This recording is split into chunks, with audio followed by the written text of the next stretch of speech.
السلام علیکم کلاس 3 اردو کے 7ویں لیکچر کے ساتھ میں مس نازنین آپ کے ساتھ ہوں۔ آپ اپنی کتاب سدا بہار کو اپنے سامنے رکھیے، اس کا صفحہ کھولیے اور میں نے کل آپ کو نظم ہمدردی جو ہے وہ پڑھایا تھا، جو ڈاکٹر محمد اقبال کی لکھی ہوئی ہے، جس میں ایک بلبل کا تذکرہ تھا کہ بلبل جو ہے وہ اکیلی تنہا اس پہ بیٹھی ہوئی ہے شاخ کے اوپر اور اداس ہے کہ اندھیرا ہو گیا ہے، اب وہ اپنے گھر کیسے جائے،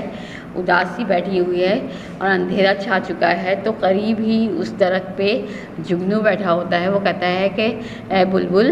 تم کیوں پریشان ہو، مجھے اللہ تعالیٰ نے دیا ہے، میں آگے آگے چلوں گا، تم میرے پیچھے پیچھے آنا، میں تمہارے گھر تک چھوڑ دوں گا اور تم فکر نہ کرو، میں تمہاری مدد کے لیے حاضر ہوں۔ اگر میں چھوٹا سا کیڑا ہوں تو کیا ہوا، لیکن میں تمہاری مدد تو کر سکتا ہوں نا۔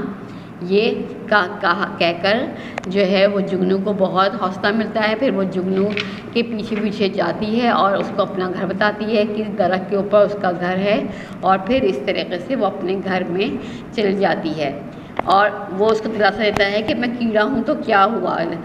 اور اگر غم کی رات اندھیری ہے تو لیکن میں تو تمہاری راہ میں روشنی کر دوں گا نا، میرے اندر جو روشنی ہے جگنو کی وہ میں تمہیں دکھا دوں گا اور تم اپنے گھر پہنچ جاؤ گی۔ اور اللہ نے مجھے کتنی اچھی مشق دی ہے، میں ایسے ہی بھٹکے ہوئے لوگوں کو جو پریشان ہوتے ہیں ان کو جو ہے راستہ بتاتا ہوں۔ آخر میں علامہ اقبال نے ہم سب انسانوں کے لیے کہا ہے کہ ہیں لوگ وہی اچھے، ہیں لوگ وہی جہاں میں اچھے، جہاں کہتے ہیں اس دنیا کے اندر، دنیا میں وہی لوگ اچھے رہتے ہیں، انہی کو اچھے الفاظ میں یاد کیا جاتا ہے جو دوسروں کے کام آتے ہیں۔ صحیح ہے، یہ ہم نے نظم پڑھی تھی، اس کے میں نے ٹائٹل پیج بنوایا تھا، اس کے الفاظ معنی کروائے تھے، اس کے معروضی سوالات خالی جگہ کروائی تھی، اور پھر میں نے اس کے 2 سوال کروائے تھے۔ پہلا سوال کروایا تھا کہ اس نظم کے شاعر کا نام کیا ہے۔ اس نظم کے شاعر کا نام ڈاکٹر محمد اقبال ہے۔ بلبل کہاں بیٹھا تھا، بلبل تنہا ٹہنی پر درخت شجر کی تنہا بیٹھا ہوا تھا۔ یہ 2 سوال آپ نے کر لیے تھے۔ آج ہم اس کا تیسرا سوال کریں گے اور اب ہم بورڈ پر چلتے ہیں اور بورڈ پر دیکھتے ہیں سوال نمبر 3 کیا ہے۔ صحیح ہے بیٹا، بورڈ پر اب ہم آ گئے اور یہ بورڈ کے اوپر تیسرا سوال لکھا ہوا ہے، اس نظم میں کس وقت کا ذکر ہے۔ یہ نظم جو ہے اس میں بلبل کس وقت کے ہونے کی وجہ سے پریشان ہو رہی ہے، تو اس کا جواب ہے اس نظم میں رات کے وقت کا ذکر ہے، کیونکہ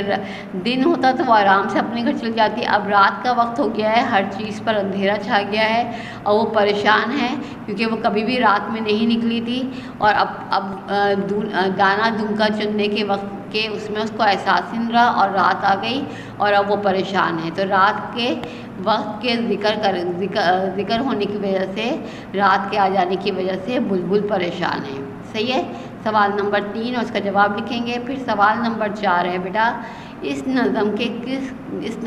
کس چیز میں نظم کا سبق ہے، اس نظم کے کس شعر میں نظم کا سبق ہے، وہ شعر لکھ کر اس کا مطلب لکھیے۔ صحیح ہے، سوال میں ایک لفظ جو ہے وہ میں نے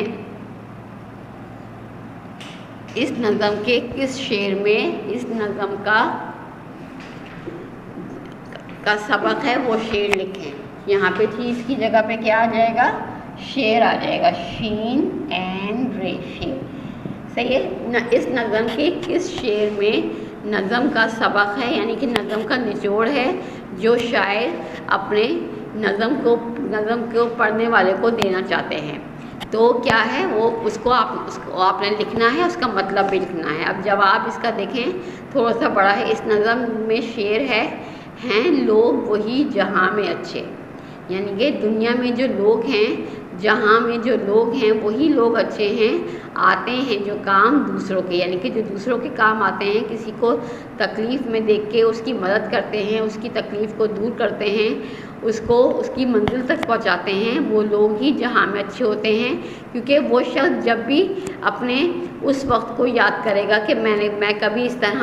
اندھیرے میں کھو گیا تھا، مجھے گھر سمجھ میں نہیں آ رہا تھا، تو اس کو اس کا دوست، اس کا ہمدرد یاد آئے گا۔ تو مطلب اس کا کیا ہے، مطلب کی ہیڈنگ ڈالیں گے بلو پینسل سے اور لکھیں گے اس شعر میں علامہ اقبال کہہ رہے ہیں دنیا میں وہی لوگ اچھے ہیں جو لوگوں کے کام آتے ہیں. صحیح ہے. اس لیے ہمیں دوسروں کے کام آنا چاہیے. اگر ہم کسی کو پریشانی میں دیکھیں, کسی کو تکلیف میں دیکھیں, تو ہم اس کے کام آئیں, اس کے پاس جائیں, اس سے پوچھیں تمہیں کیا پریشانی ہے. اگر ہم اس کی پریشانی کو حل کر سکتے ہیں تو ہم اس کی پریشانی کو حل کرنے کے لیے اس کے ساتھ اس کے کھڑے ہو جائیں اور اس کے کام میں اس کی مدد کریں, اور اس کو جس چیز کی ضرورت ہو اس کو لا کے مہیا کریں. یہ نہ کہیں کہ تم یہ کر لو وہ کر لو, اس طرح تو وہ پریشان ہو جائے گا. اگر ہمیں کسی کی مدد کرنی ہے تو ہمیں مدد کرنے کے لیے ضروری ہے کہ اس کو چیزیں مہیا کر کے دیں, جس چیز کو وہ چاہیے اس کو وہ چیز لا کے دیں, اور لا کے اس کو کہیں کہ اب تمہیں یہ چیز مل گئی ہے, اب تم کرو, تم کیا کرنا چاہتے ہو. پھر کوئی اگر اس کو مشکل ہو تو اس کے کام میں اس کی مدد کریں. جیسے جگنو نے کیا. اب اس کو بلبل کو اپنا گھر سمجھ میں نہیں آ رہا تھا کہ کہاں پر گھر ہے, تو جگنو نے کہا چلو میں آگے آگے چلتا ہوں روشنی کرتا ہوا, اور تم میرے پیچھے پیچھے آؤ, اور جہاں پہ تمہارا درخت نظر آئے, جہاں پہ تمہارا گھونسلہ بنا ہوا ہے, تم وہاں پہ مجھے بتا دینا, میں تمہیں تمہارے گھر کے پاس لے جا کے تمہیں چھوڑ دوں گا. تو پھر ایسے ہی ہوا, جگنو آگے آگے چلتا رہا اڑتا ہوا, اور روشنی پیچھے آتی رہی, اور بلبل اس کے پیچھے پیچھے چلتی رہی. بلبل جب اپنے گھر کے پاس, اپنے اس درخت کے پاس پہنچی جہاں پر اس کا گھر تھا, تو اس نے جگنو سے کہا جگنو بھائی رک جائیے, آ گیا میرا گھر. تو جگنو وہاں پہ ٹھہر گیا اور اس درخت کے اوپر چڑھ کے اس نے روشنی کی کہ کون سا والا تمہارا گھر ہے. پھر اس نے بتایا کہ میرا گھر تو یہ والا ہے. پھر وہ اس کے اپنے گھر میں چلی گئی, اور گھر میں جا کے دروازے پہ جا کے بلبل کو جو ہے ہاتھ ہلا کے اس کا شکریہ ادا کیا کہ جگنو بھائی آپ نے میری بہت مدد کی, مجھے میرے گھر میں پہنچا دیا, ورنہ میں اندھیرے میں کہاں پھرتی رہتی اور میں کتنی پریشان ہوتی. آپ کا بہت بہت شکریہ کہ آپ نے مجھے میرے گھر تک پہنچا دیا. اس طرح کیا ہوا, جو بلبل بھی خوش ہو گئی, اور جگنو کو بھی یہ اچھا کام کرنے کا بہت زیادہ اللہ تعالیٰ ثواب دے گا, کیونکہ اللہ تعالیٰ نے کہا کہ تم نے ایک پریشان حال شخص کی یا کسی پرندے کی, کسی جانور کی تم نے مدد کی ہے, اور اس کا تمہیں بہت اچھا اجر ملے گا. تو یہ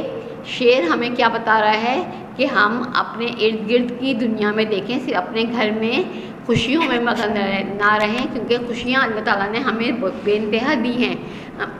ہمیں پیسہ دیا ہے, ہمیں والدین دیے ہیں, ہمیں جو ہے کھلونے دیے ہیں, ہمیں پڑھائی کے لیے کتابیں کاپیاں دی ہیں, ہمارے گھر میں ہر چیز ہے, ٹی وی ہے, فریج ہے, کھانے پینے کی اشیاء ہیں, اور ڈرائنگ روم ہے, آرام دہ بستر ہے, ہم سب کچھ کرتے ہیں. لیکن کچھ لوگ جو ہمارے محلے میں رہتے ہیں, جو ہمارے یہاں کام کرتے ہیں, جو غریب لوگ ہیں, ہمیں تو نہیں پتہ نا ان کے گھر میں کیا ہے, انہوں نے رات کا کھانا کھایا ہے یا نہیں کھایا ہے, یا ان کے گھر میں پہننے کے لیے کپڑے ہیں. اب عید آ رہی ہے تو عید پہ ان کے لیے کپڑے موجود ہیں, ان کے گھر میں جوتے ہیں یا نہیں ہیں, یا ان کو کسی چیز کا دل تو نہیں چاہ رہا. جب ہم ان تمام باتوں کا خیال رکھ کے ان کی مدد کریں گے تو اس سے کیا ہوگا, ہمارا خدا ہم سے خوش ہو جائے گا. وہ کہے گا یہ بندہ میرا اصلی بندہ ہے جو میرے بنائے ہوئے دوسرے لوگوں کی مدد کر رہا ہے. تو یہ شعر جو ہے, آتے ہیں کام ہیں لوگ وہی جہاں میں اچھے, آتے ہیں جو کام لوگوں کے دوسروں کے, یعنی کہ دنیا میں ہمیں بہت سارے لوگ نظر آتے ہیں جو غریبوں کی مدد کرتے ہیں. جیسے آپ سنتے ہیں انصار برنی جو ہیں, انصار برنی والے, ایدی والے, چھیپا والے, یہ لوگ کیا کرتے ہیں, جہاں پر بھی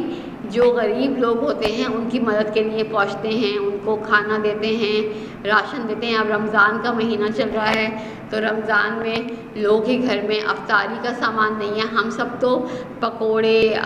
اور کہتے ہیں کیا کھاتے ہیں, فروٹ چاٹ کھاتے ہیں, سموسے کھاتے ہیں, میکرونی کھاتے ہیں, پزا منگا کے آرڈر کر کے کھاتے ہیں, مزے کے کھانے, بریانی, کوفتے اور بہت ساری چیزیں کھا رہے ہوتے ہیں. اور لیکن ہمارے محلے میں ہی کچھ لوگ ایسے ہوتے ہیں, کوئی دال کھا رہا ہے, کوئی سوکھی روٹی کھا رہا ہے, کسی کے پاس شربت نہیں ہے, کسی کے پاس چینی نہیں ہے, کسی کے پاس گھی نہیں ہے کہ وہ پراٹھے بنا کے کھا لے. تو اگر ہم اپنے ارد گرد کے لوگوں کا لوگوں کا دھیان رکھیں، باہر نکلیں تو ہم دیکھیں، تو ہم باہر نکل کر دیکھیں گے کہ لوگوں کو ہماری کتنی ضرورت ہے،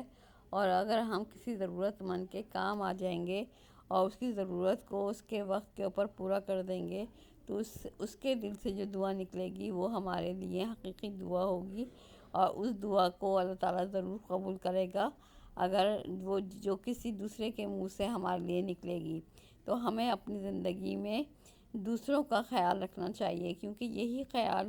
ہمارے آخرت کے لیے بہت ہی خاص اہمیت کا حامل ہے، اور جو کوئی دوسروں کا خیال رکھتا ہے اللہ تعالیٰ اس سے خوش رہتا ہے اور اس کی جھولی کو ہمیشہ بھر رکھتا ہے، تاکہ وہ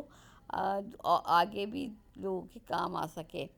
تو ہم جب یہ نظم پڑھتے ہیں تو ہمارے دل میں یہی خیال آتا ہے کہ ہم اگر اپنے سے کسی کمزور کو دیکھیں گے تو ہم اس کی ضرور مدد کریں گے، اس کے کام آئیں گے،